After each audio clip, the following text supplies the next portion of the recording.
Dakars I've been through, and the journey has been, of course, full of ups and downs.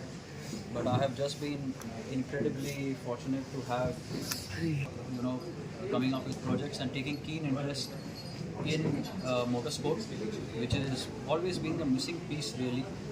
And since last year, it's been fantastic, basically putting this piece together with Rise. Apart from that, of course, it's always a massive undertaking to go to the Dakar for anyone, be it a factory rider or a privateer. Of course, more so for a privateer. But I think all the ups and downs have made me the person that I am today. Right? So everything has been a learning curve, and I'm all the better for it. We have seen the docu-series and we can sense that the kind of preparation you have been, like basically from fitness to, you have to have a proper mindset to go, and you seem to be like the first Indian to go into Dakar, what I have read. Tell us about that thing.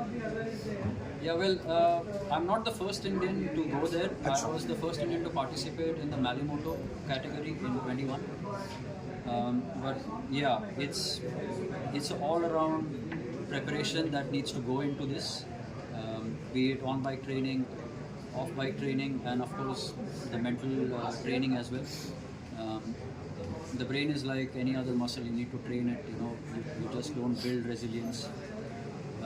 So yeah, whatever little you see here, of course, is just the tip of the iceberg. There's a lot of demands on all athletes around the world that go and tackle it. It's about those who don't know about Dakar Rally. It's about them, and it's about the Indian enthusiasts who want to be like you, to go ahead with motorsports. That's what. Right. So in terms of rallying, Dakar Rally, of course, is one of the toughest motorsport events in the world. Just by the nature of the length of it, 8,000 kilometers. The only other event that comes close is the Africa Eco Race, which runs across the African continent. Again, similar 7,000 kilometers. But rally racing generally is that sport where there's a lot of demand on, the endurance. The distances are long. A cross-country World Cup Championship round also runs for a minimum of 2,000 kilometers put together. So, yeah, it's a demanding sport for sure, and I think anyone who wants to get into this really needs to work on endurance, of course, because that's the key to being successful in the sport. And how's your association with these tires company?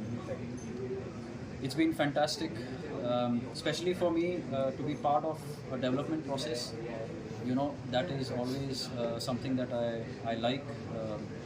My background is engineering, so there's always, curiosity in how things can be made better. So I feel that the partnership has been really very symbiotic for both parties involved. And like I said, for me it's a very fulfilling experience apart from the racing, that I get to work on the R&D side of things. So what are the future aspects you see? What is the future of motorsports in India? What is about that? I think brands like Rise, who are now taking keen interest in motorsport, the future needs to build on coming back with events like I mentioned earlier, the Desert Storm, the India Baja, which are longer events that will essentially give exposure for Indian budding athletes to the demands of the sport, really.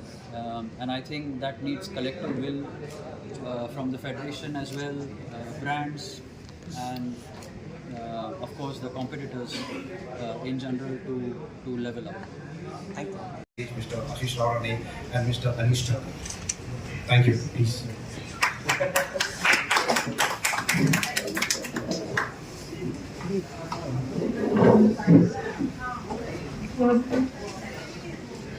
अलग-अलग